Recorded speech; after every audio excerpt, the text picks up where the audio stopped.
Peace, y'all. I hope you're well. So, today I just want to touch on the fires that have been going in California. If you've not seen the news, there are insane fires ablaze that have, from what I last saw, I think it took down 2,900 acres. Many people have lost their homes. It began in the Palisades, and then there were separate fires set in Hollywood Hills and things like that. So, the city really is enduring a lot of turbulence right now. All of this is, to me, pointing back to the necessity of indigenous wisdom. Because even in this area in California, where we understand that there are fire seasons, this is part of what some of the seeds in that area need to actually propagate, is heat, such a heat from fire to be able to bring their next generation of plants. So that is actually part of the biological functioning of that sort of terrain. Now, knowing that this is something that happens every year, there previously were controlled burnings done by the indigenous people who live with this land and know what the land needs and how to tend to the land without having it consume everything in sight, as per what has happened now. But there are many other things that's added to how bad this fire got to be, including a lack of water and things like that. If you're not keeping up or you're not in the US, there's so many things going into it, and it's so sad to see how many people have lost their homes and had these home insurance companies cancel on them just before the fire. Many questionable things. But again, I think this points back to the importance of indigenous wisdom. Because when we have people who know the land, who know the wind, and how to care for it, those people must be honored, protected, and their voices must be elevated because they understand how the land works.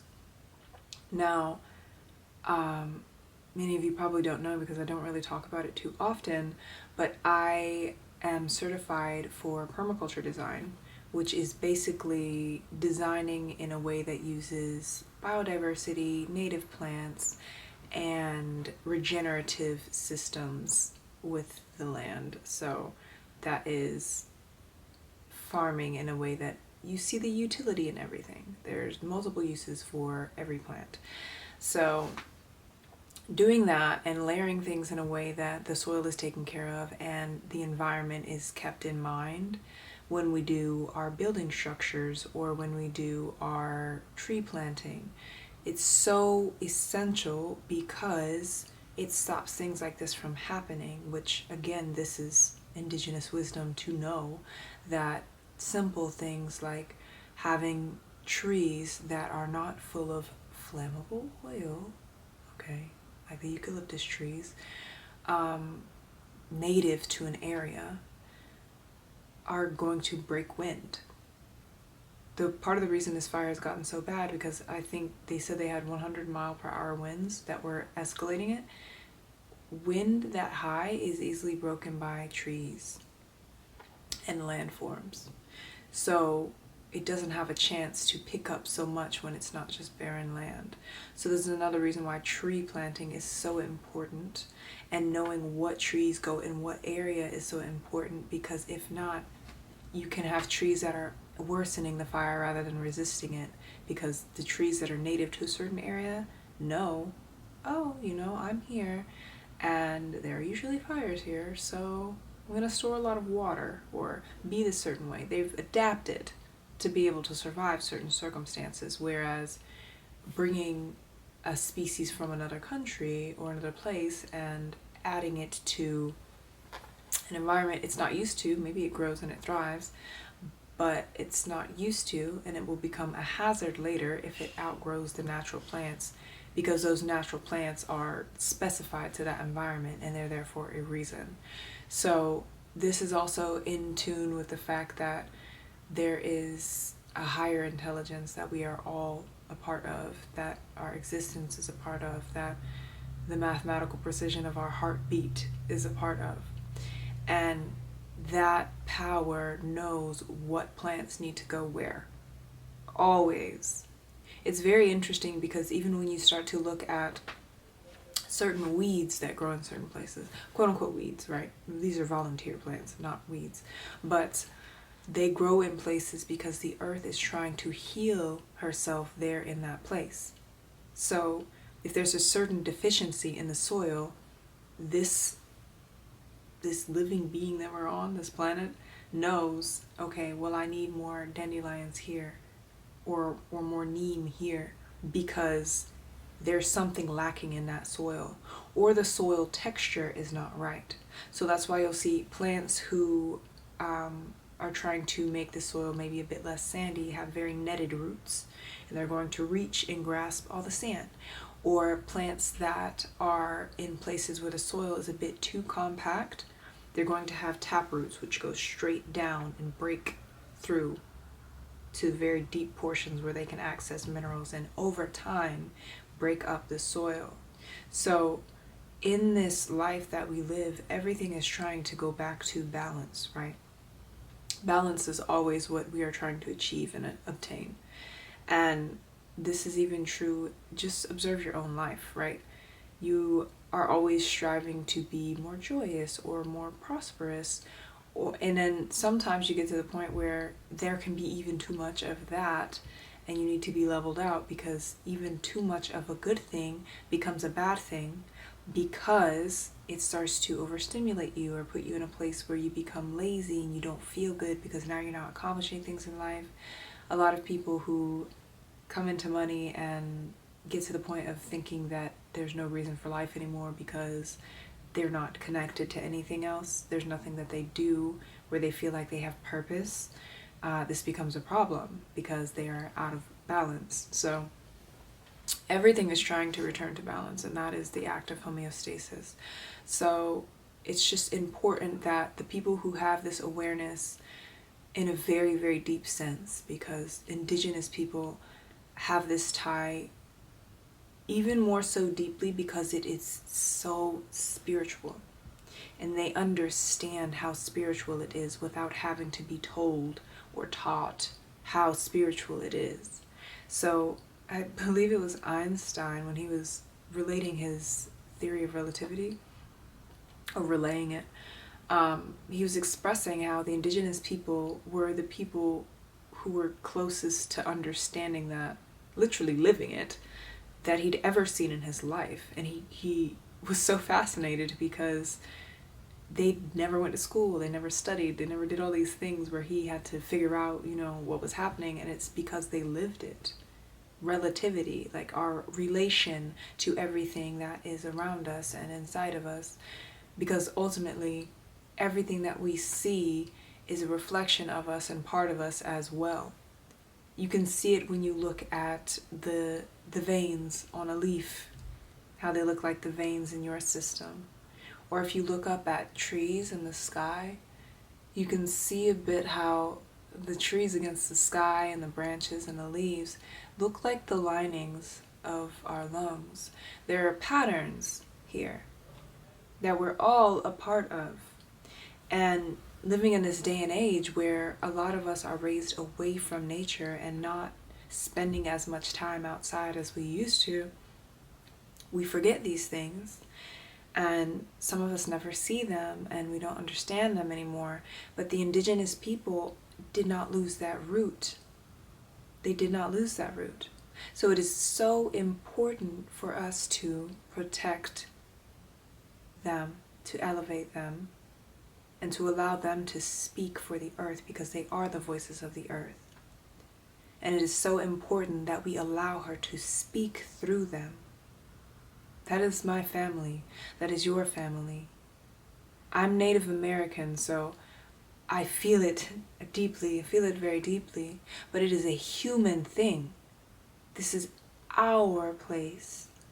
Our place. And all of us together have the power to go outside and sit and look and listen, because we all have access to the great source power that is here, that is God. However you call this power that animates life, we all have access. So just remember that it's so important to really ground down, literally ground down, feel yourself on the earth. Feel yourself on the earth. There's an intimacy there that we have to have.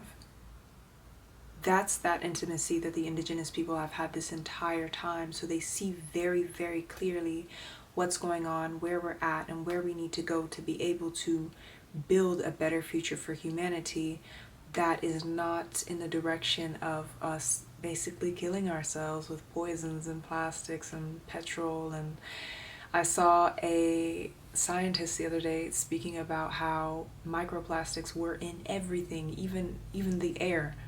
So she said they were found in placentas, in unborn children, in the air, in every part of the human body. They've been discovered. So things like this that exist have been because we've strayed from our original path of living in oneness with nature, living in harmony with that. And another repercussion of that is depression and anxiety and all of these feelings of separateness, when really we are one with not only every bit of food that we eat, whether that be a plant or an animal. It all comes from the land. It all comes from the land. We have to think about relationally, what are we involving ourselves in? Whatever you're watching this on, it is made from minerals from the earth. Plastic, petrol is made from fossil fuels from the earth. Fossils are made from minerals from the earth. We have a very, very, very intimate connection with every being around us.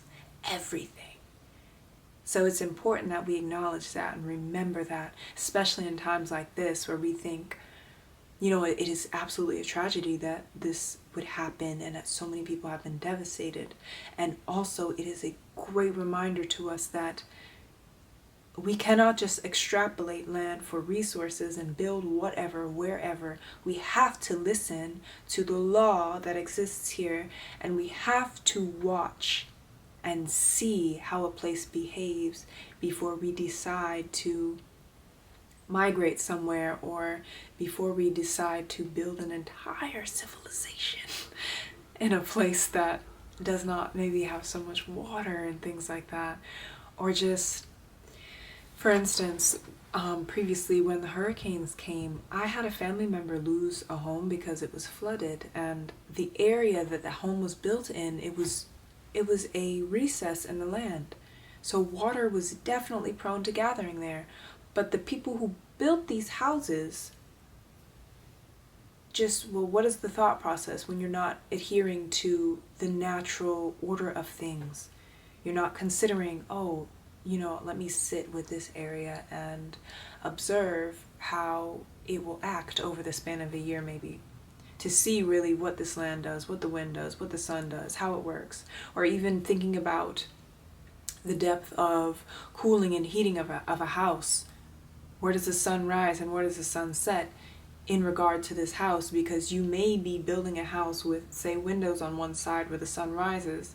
The sun comes into that side of the house, and the house heats up drastically every morning, and you live in the tropics. So now you have to pay a ton of money for AC to cool it down every day, when you could have built it a different way that was more cohesive with the way the sun rises and the way the sun sets.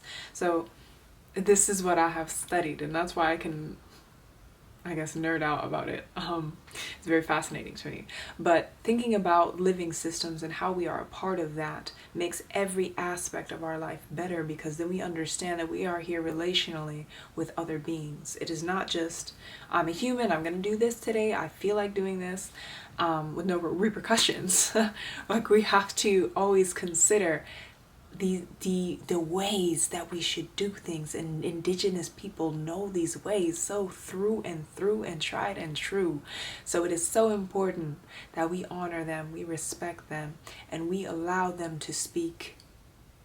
The whole propaganda that has been created around them being so unintelligent or woo-woo and demonic it's a narrative created to keep us from accessing the full power of ourselves and understanding how we are so deeply connected to everything else.